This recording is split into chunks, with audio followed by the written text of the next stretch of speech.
Assalamualaikum warahmatullahi wabarakatuh. Perkenalkan, nama saya Jamal Arifansyah. Saya mengajar di SMA Islam Al-Azhar 4 Kota Bekasi.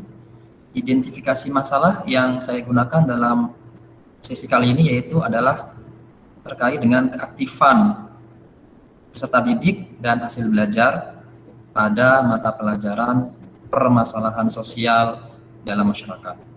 Terima kasih. Alhamdulillah. Selamat pagi, anak sekalian. Bagaimana kondisinya pada pagi ini? Apakah tetap semangat? Semangat, Pak. Semangat, Pak.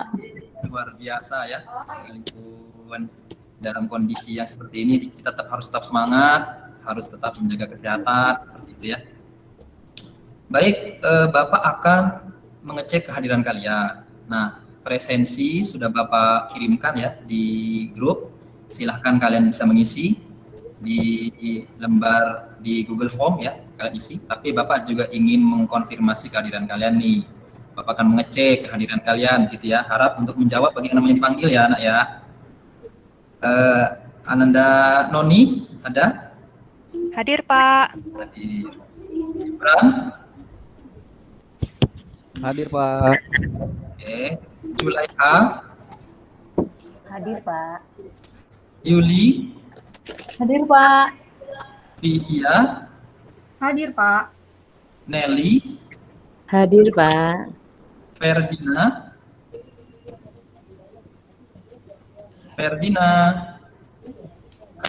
Belum Sinyal ada, mungkin, Pak. Pak. Sepertinya belum join, Pak. Sinyal. Ya, mudah-mudahan segera bergabung Boleh, ya. Pak. Haryono? Ada, Pak. Hadir. Aulia? Hadir, Pak. Evi? Hadir, Pak. Nuri? Hadir, Pak. Oke, sudah disebut semua ya, Nak ya? Nama-nama kalian. Alhamdulillah tidak ada yang terlewat. Mudah-mudahan Ananda Ferdina segera bergabung dengan kita dalam sesi kali ini, seperti itu ya.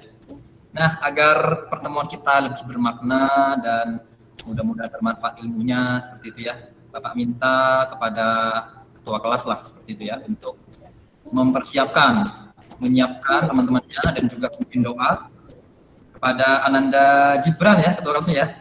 Bapak persilahkan untuk mempersiapkan dan memimpin doa. Silahkan. Baik, Pak. Mari teman-teman, sebelum kita mulai belajar, kita berdoa dulu sesuai dengan agama dan kepercayaan masing-masing. Berdoa mulai.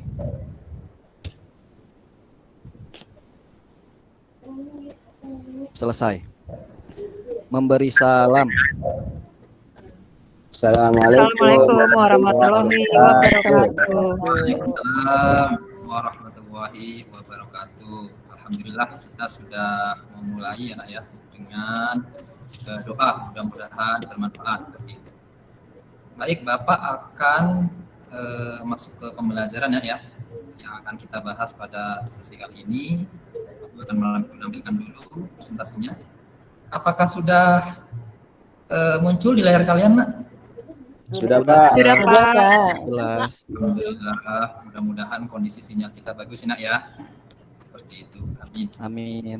Baik, anak sekalian, pada pertemuan kali ini kita akan membahas nih materi bab 2 ya, yaitu permasalahan sosial dalam masyarakat. Seperti itu, Nak ya. Jadi harapannya dari materi ini, kita semua, kalian bisa mampu memahami berbagai jenis permasalahan sosial dan dampaknya terhadap kehidupan publik. Lalu juga tujuannya adalah melakukan survei di masyarakat setempat tentang permasalahan sosial melalui observasi dan kajian dokumen atau literatur. Jadi ini tujuan pembelajaran yang diharapkan akan kita dapatkan ya setelah pembahasan di sesi kali ini. Nah, ini Bapak sajikan 2 gambar. Selanjutnya mungkin Ananda Haryono mungkin. Silahkan Ananda Haryono. Iya, Bapak. Gimana identifikasi kamu terkait dengan gambar ini? Silahkan. Ya, baik. Untuk gambar 1 yaitu masalah sosial yang terkait dengan kemiskinan, Pak.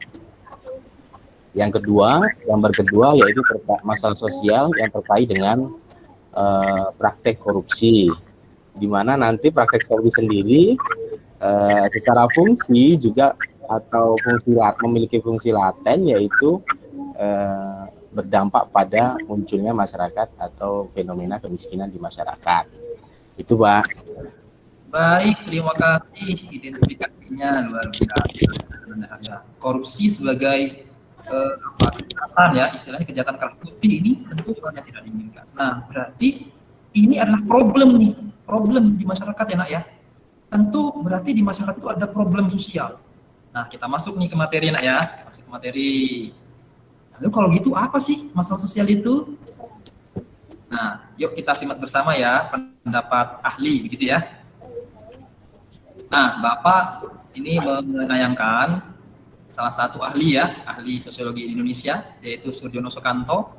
Nah, beliau menyampaikan masalah sosial itu adalah suatu ketidaksesuaian antara unsur-unsur kebudayaan atau masyarakat yang membahayakan kehidupan sosial. Jadi di sini ada kata kunci gitu ya.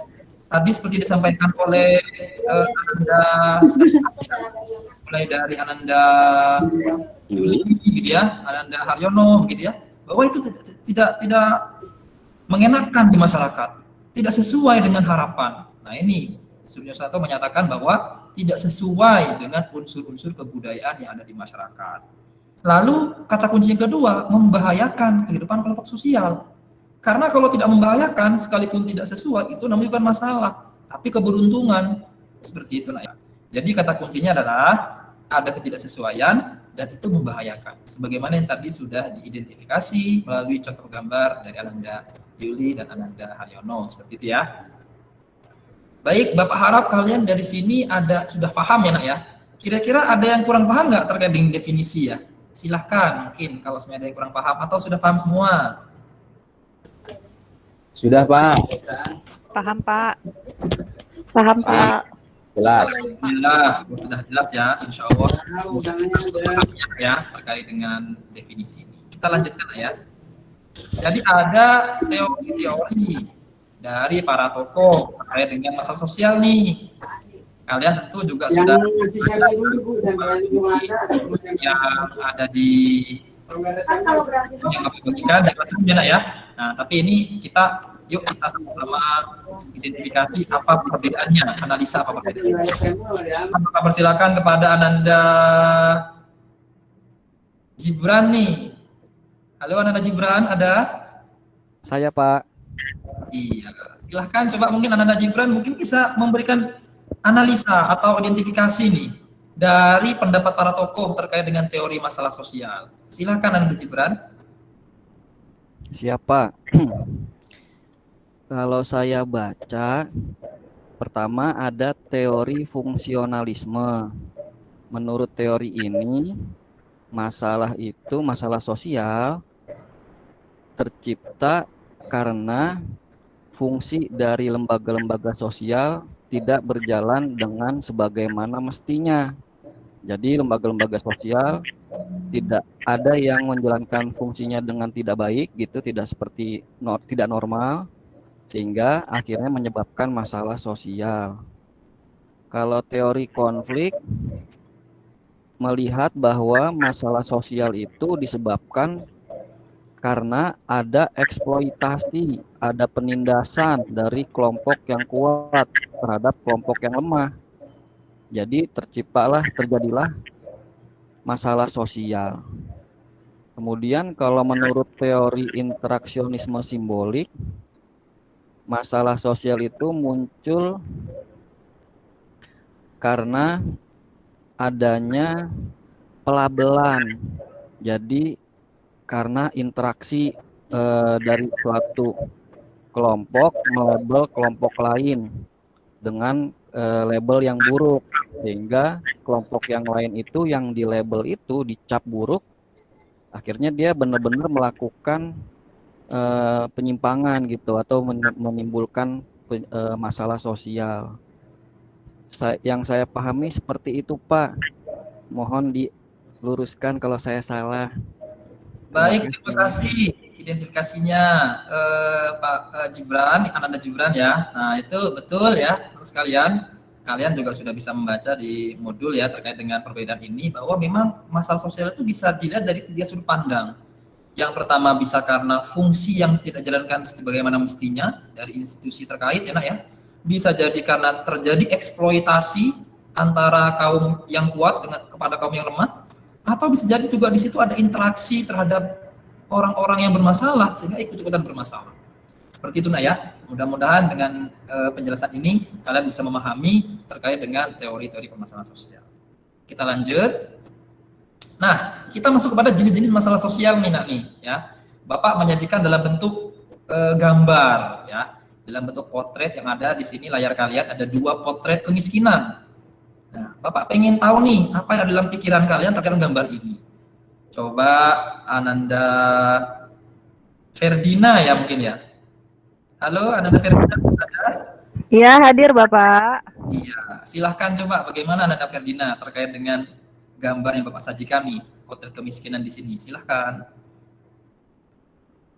Iya, kalau yang saya lihat nih Pak, kalau di gambar 1 itu ada kerumunan orang yang lagi melakukan aksi demo. Jika dikaitkan dengan kemiskinan, menurut saya ini termasuk ke dalam kemiskinan struktural. Kemiskinan struktural itu dari modul yang Bapak share di GCR kemarin, mengatakan bahwa kemiskinan struktural adalah kemiskinan yang terjadi karena faktor kebijakan dari pemerintah yang tidak adil, tidak merata, atau cenderung menguntungkan individu atau kelompok tertentu. Ini demo karena ada pihak yang korupsi.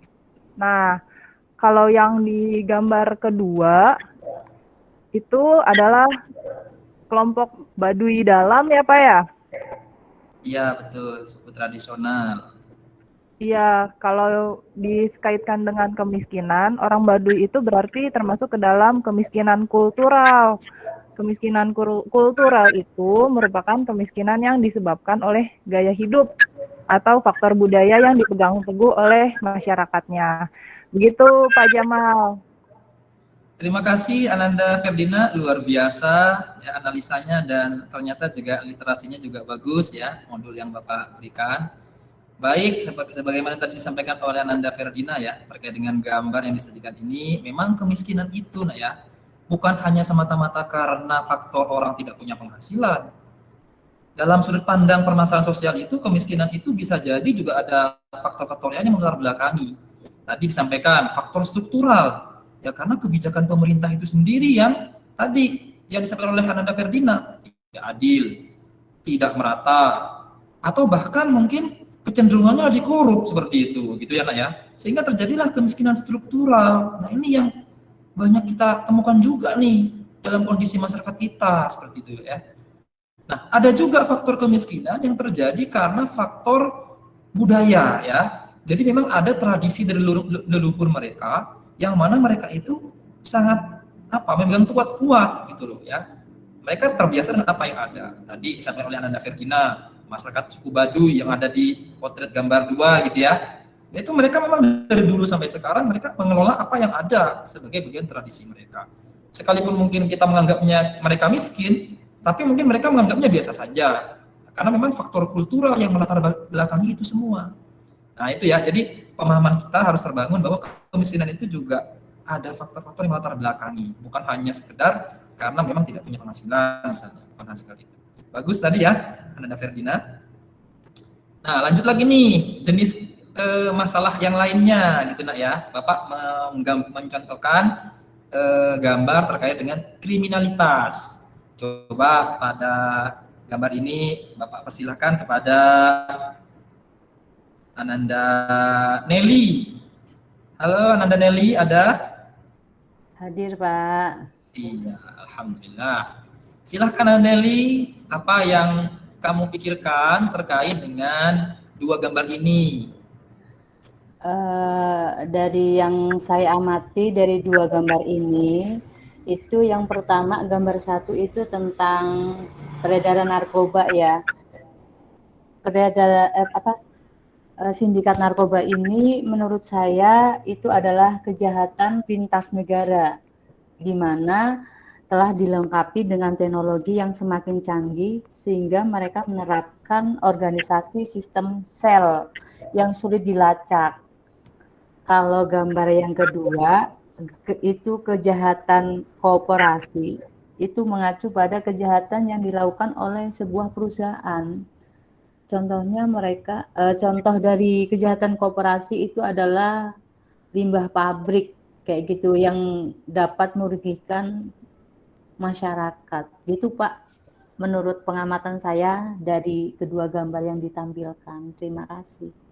Baik, terima kasih. Luar biasa analisanya dari Ananda Nelly ya, terkait dengan gambar yang Bapak sajikan nih tentang masalah kriminalitas. Nah, anak-anak sekalian, ternyata kriminalitas itu bukan hanya contohnya ya, misalnya seperti maling, begal gitu ya, atau bahkan mungkin seperti tadi yang ditanyakan di awal, koruptor begitu ya. Nah, ternyata ada bentuk kriminalitas yang lain nih. Kalau yang tadi itu kan istilahnya itu blue collar crime, ya, kejahatan yang dilakukan oleh rakyat biasa ya, misalnya seperti begal, maling, atau yang korupsi berarti white collar crime, kejahatan kerah putih. Biasanya pelakunya itu orang-orang yang berpendidikan tinggi, para pejabat begitu ya. Tapi ada bentuk yang lainnya yang tadi disampaikan oleh Ananda Nelly. Di gambar 1 misalnya, ini tentang sindikat narkoba internasional.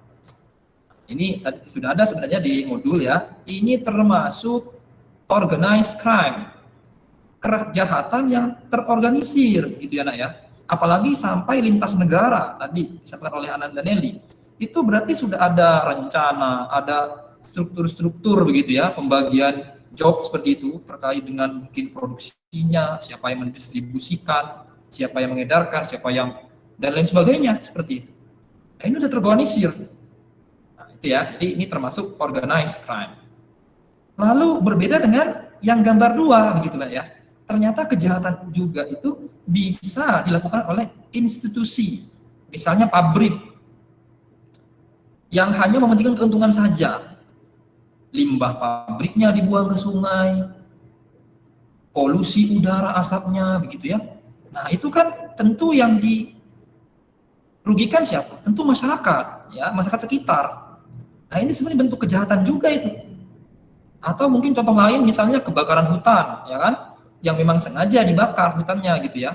Untuk apa? Para perusahaan-perusahaan tertentu untuk mendirikan perusahaan baru di tempat itu gitu. Nah, ini corporate crime. Nah, ini ternyata ada banyak jenis kejahatan loh di sekitar kita begitu nak ya. Nah, ini jadi pemahaman kita itu harus kompleks bahwa kejahatan itu tidak hanya melulu mungkin maling, begal, copet gitu ya nak ya, atau koruptor. Ternyata berbagai varian-varian kejahatan itu ada di sekitar kita. Dan itu karena sesuatu hal yang membahayakan, tidak mengenakan, maka itu adalah problem sosial di masyarakat kita gitu nak ya. Baik anak-anakku sekalian, pada sesi kali ini kita sudah membahas bersama terkait dengan materi. Selanjutnya Bapak ingin kalian membentuk kelompok. Ya, ini instruksinya nih, Bapak tayangkan. Sebenarnya ini sudah Bapak share juga ya nak ya di Classroom, Google Classroom. Kalian juga bisa mengecek di situ. Tapi Bapak juga ingin menyampaikan instruksinya biar lebih jelas gitu ya. Yang pertama adalah Bapak harap kalian membentuk 2 kelompok ya. Di sini kan ada 11 orang ya nak ya. Nah, itu kalian bisa membentuk 2 kelompok seperti itu ya. Nah, harapannya di situ nanti ada tutor sebaya gitu yang bisa mempermudah dalam diskusi dan komunikasinya.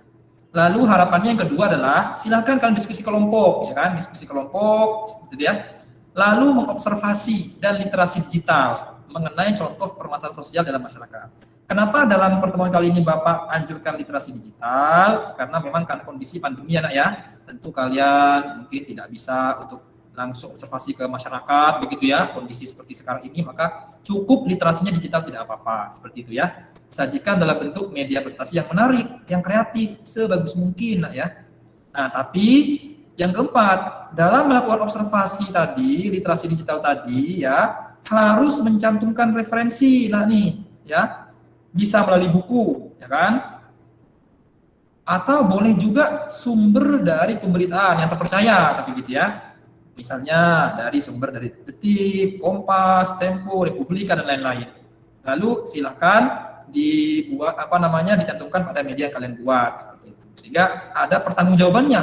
Data yang kalian tampilkan dalam media kalian nanti itu ada sumbernya. Seperti itu nak ya. Seperti itu. Nah, lalu yang kelima, setiap kelompok, ketua kelompok ya nak ya, nantinya silakan mengumpulkan media presentasi tersebut ke Google Classroom sesuai dengan waktu yang telah kita sepakati, berarti sebelum pelaksanaan sesi selanjutnya. Di situ instruksinya sudah Bapak tuangkan di Google Classroom. Silakan kalian bisa cek ya. Oke, kira-kira paham dengan instruksi tugas kelompok ini nak? Apa Paham, Pak. kurang jelas? Paham, Pak. Paham, Pak. Sudah paham. Baik, insya Allah sudah cukup jelas nak ya instruksinya dan kalian juga bisa melihat lagi di Google. Assalamualaikum warahmatullahi wabarakatuh. Waalaikumsalam warahmatullahi Wabarakatuh.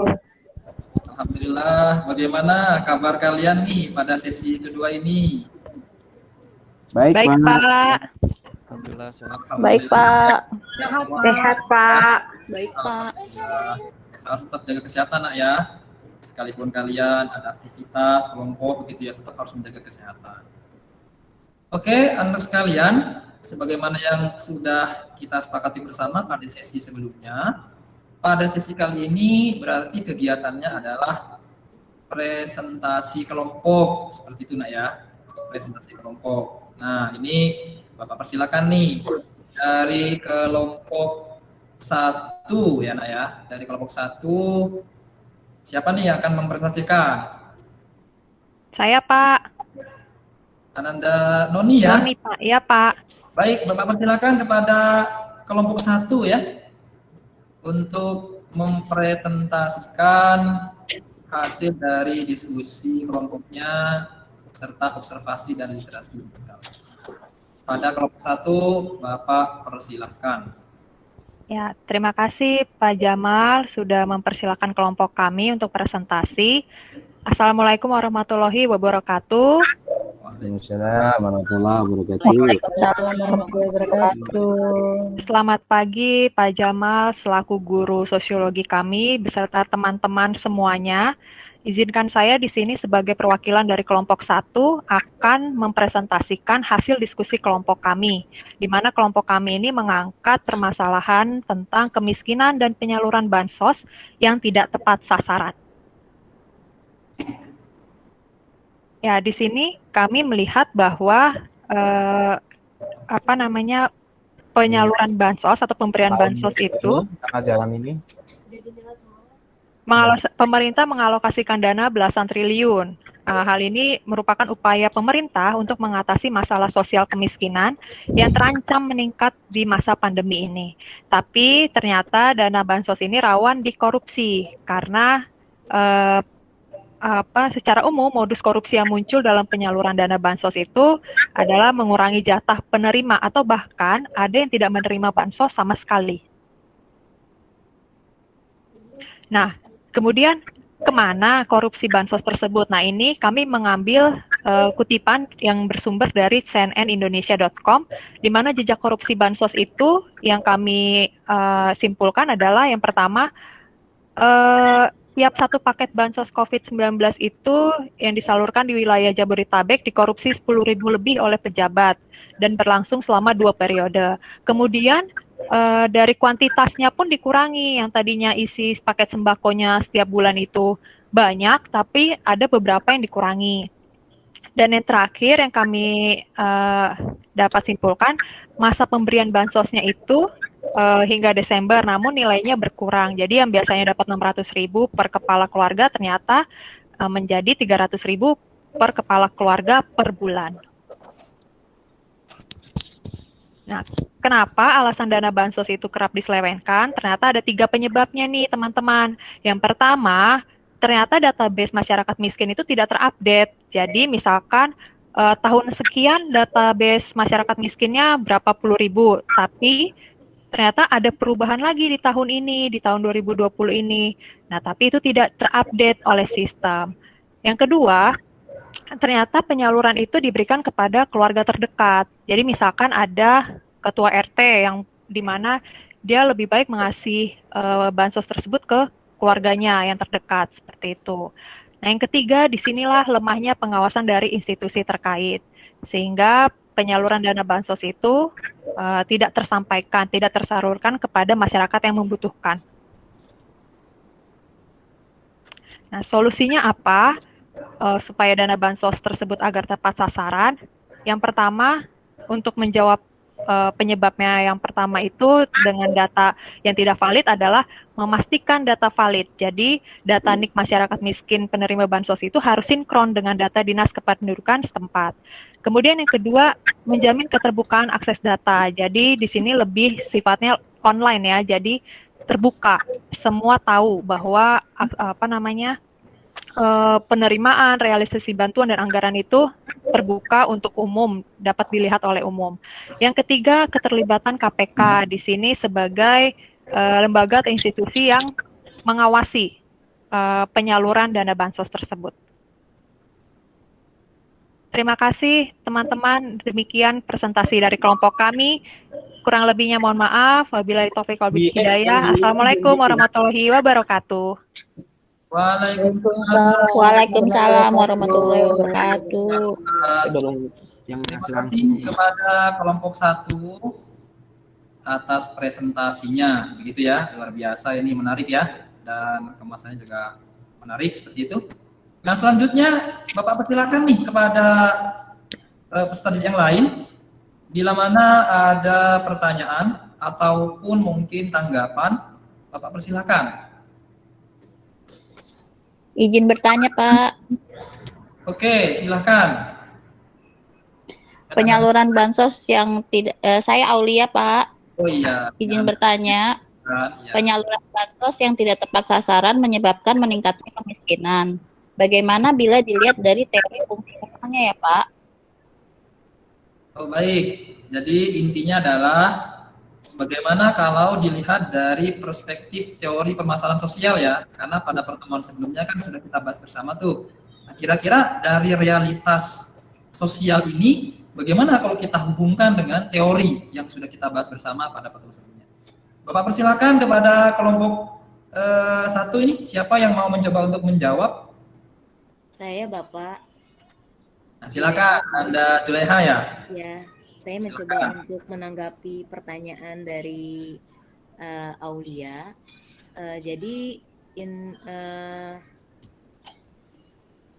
kenapa penyaluran bansos itu tidak tepat sasaran? Ini mungkin dikarenakan adanya, ini kalau saya lihat dari teori fungsional ya Pak ya, dari segi teori fungsional, yaitu karena lembaga yang terkait tidak menjalankan peranannya dengan baik dari segi fungsi, distribusi, hingga controlling, sehingga masyarakat miskin yang terdampak pandemi masih ditemukan belum menerima bantuan sosial dari pemerintah. Jadi intinya berdasarkan teori fungsional itu, hal itu bisa terjadi karena lembaga atau institusi yang terkait kurang menjalankan peranannya. Begitu Pak, terima kasih.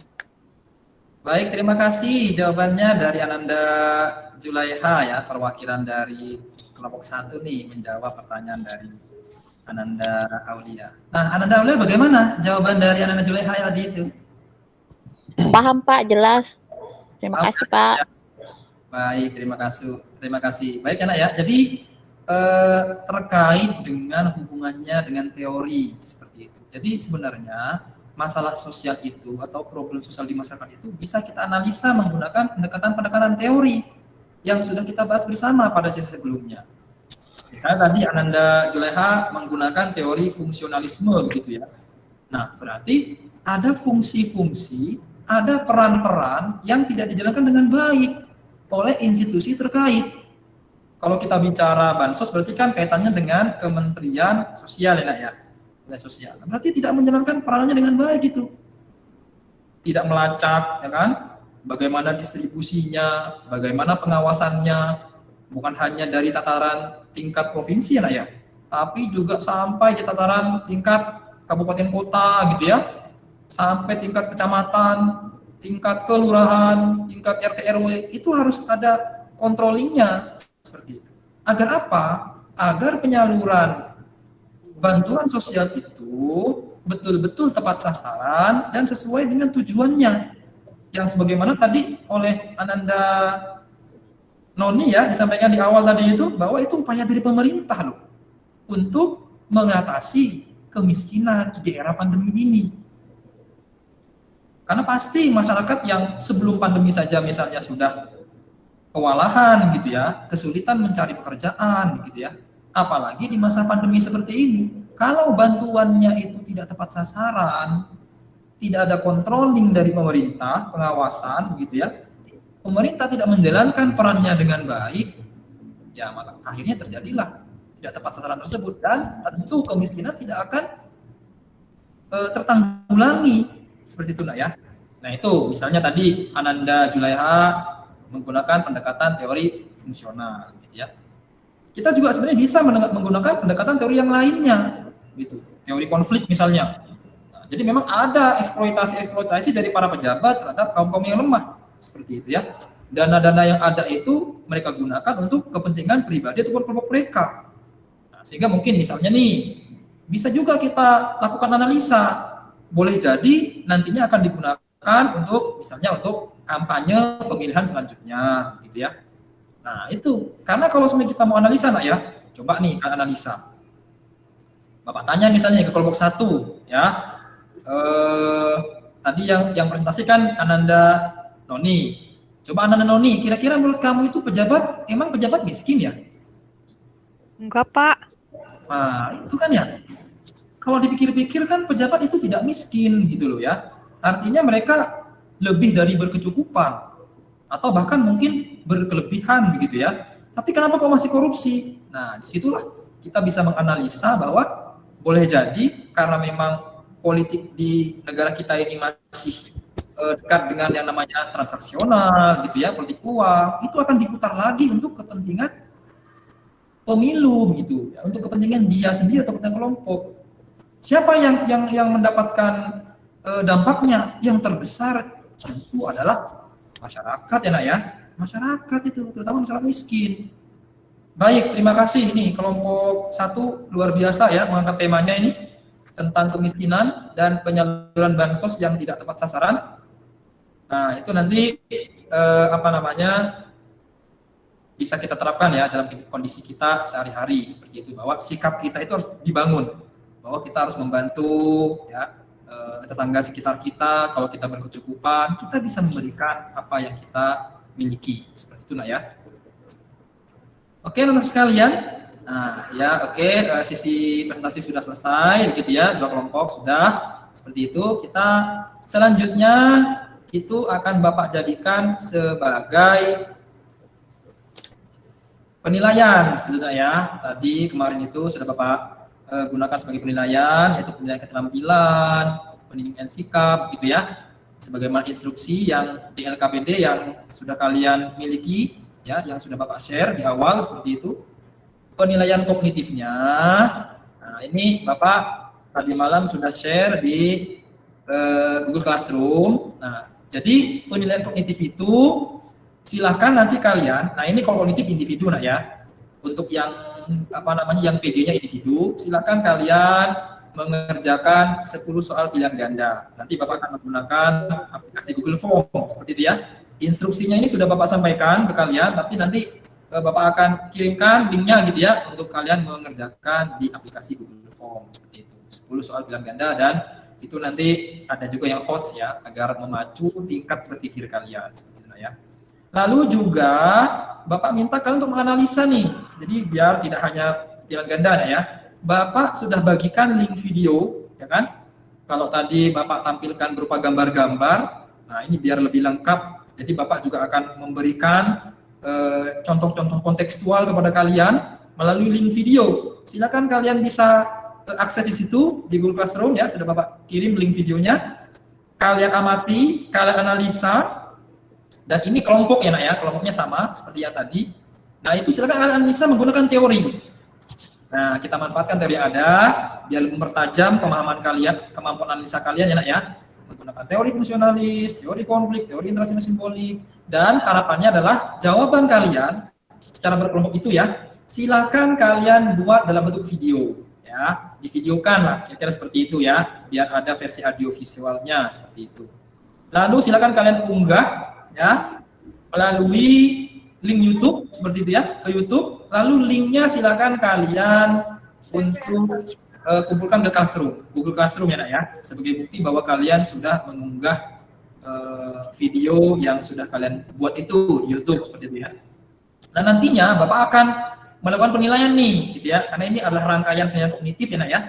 Nanti karya terbaik sebagai bentuk apresiasi dari Bapak akan publikasikan nih ke media sosial YouTube yang Bapak buat nggak nih? Karena memang Bapak memang sudah buat ya dari sebelum-sebelumnya itu untuk karya-karya peserta didik Bapak yang terbaik lah, kira-kira seperti itu, yang layak untuk dipublikasikan di apa namanya dunia maya, karena kan memang semuanya bisa mengakses ya kalau dunia maya itu. Nah itu sebagai apresiasi dari Bapak akan publikasikan ya, di channel Sosiologi Club ya. Nah nanti Bapak harapkan kalian bisa memberikan tanggapan, bisa berupa memberikan like, komen seperti itu ya, share dan lain sebagainya, agar apa namanya terkait dengan materi pembahasan sosiologi ini bisa kita apa namanya berikan kepada masyarakat luas. Alhamdulillah ya, sesi kali ini, sesi kedua ini sudah selesai kegiatan presentasi kelompok kita. Dan Anda Haryono bisa memberikan kesimpulan terkait dengan materi tadi, presentasi tadi. Ya, hari ini kita sudah belajar mengenai permasalahan sosial. Di banyak sekali jenis-jenis masalah sosial yang terjadi di masyarakat. Salah satunya ada kemiskinan, korupsi, terus juga ketimpangan antara si kaya dan si miskin, Bapak. Terima kasih. Alhamdulillah, sesi kali ini sudah kita lalui. Kalian sudah mempresentasikan apa yang kalian diskusikan ya, menggunakan media yang Bapak lihat tadi menarik seperti itu ya. Sebagai penutup, mudah-mudahan agar ilmu yang kita bahas pada kesempatan kali ini bermanfaat, utamanya untuk kita dan umumnya untuk masyarakat di sekitar kita.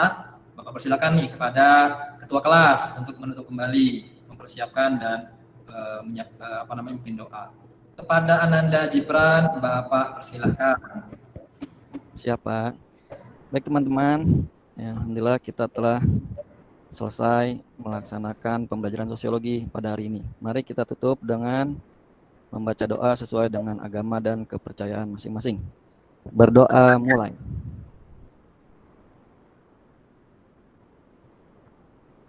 Selesai. Memberi salam. Assalamualaikum warahmatullahi wabarakatuh. Waalaikumsalam warahmatullahi wabarakatuh. Baik, terima kasih atas sekalian. Silakan sampai berjumpa di sesi selanjutnya Nak, ya. Terima kasih. Terima kasih Pak. Terima kasih. Terima kasih. Terima kasih Pak Jamal. Terima kasih Pak Jamal. Sama-sama. Silakan boleh live dari pertemuan kita kali ini.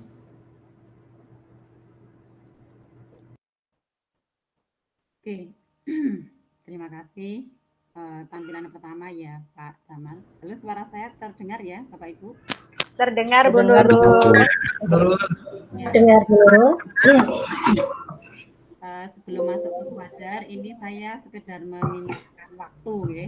Ini tadi Pak Jamal itu kan alokasi per JP-nya 30 menit, tetapi ini akan menskenario 2 pertemuan di dalam satu pertemuan di peer teaching ini gitu ya. Ini tadi dimulai pukul 8.25 berakhir 9.15, itu 50 menit gitu ya. Nah, nanti Bapak Ibu yang akan punya skenario seperti Pak Jamal, silahkan untuk setting waktunya itu dicek kembali gitu ya. Barangkali nanti bisa diskenariokan, tidak harus memulai doa dari awal gitu ya. Tapi sudah ada pre-memori sehingga ada aktivitas apa yang akan dilakukan pada pertemuan kedua itu gitu ya, penekanannya di situ agar waktunya tidak pas limit ini ya, sehingga nanti untuk memberikan masukan menjadi sangat terbatas begitu. Itu yang saya perlu sampaikan untuk Pak Jamal dan juga Bapak Ibu yang lain agar bisa memprediksi waktunya begitu. Kemudian yang kedua tadi terkait dengan menanyakan gitu ya, terkait dengan pemahaman siswa. Sudah paham atau belum anak-anak? Gitu ya.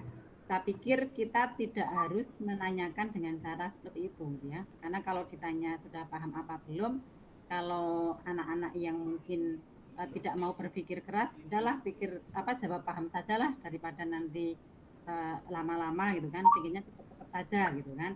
Nah, barangkali dengan pertanyaan-pertanyaan yang mengarah pada substansi atau konsep itu sehingga bisa diukur bahwa anak itu sudah paham atau belum gitu dibandingkan dengan cara kita menanyakan sudah paham apa belum gitu.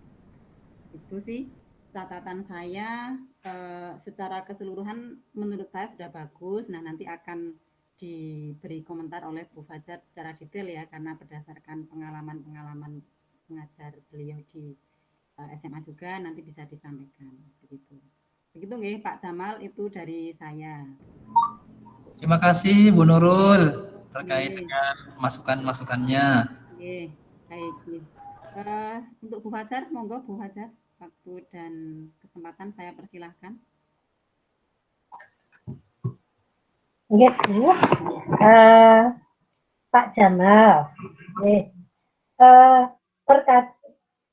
Saya mengapresiasi Pak Jamal sudah baik ya dalam artian terkadang guru itu lupa menyampaikan tujuan pembelajaran. Tapi di sini Pak Jamal sudah menyampaikan ya. Jadi kalau kadang ya guru-guru itu lupa menyampaikan tujuan pembelajaran apa yang akan dicapai pada sesi pembelajaran. Tapi di sini Pak Jamal sudah menyampaikan tujuan pembelajaran yang akan dicapai pada sesi pembelajaran itu.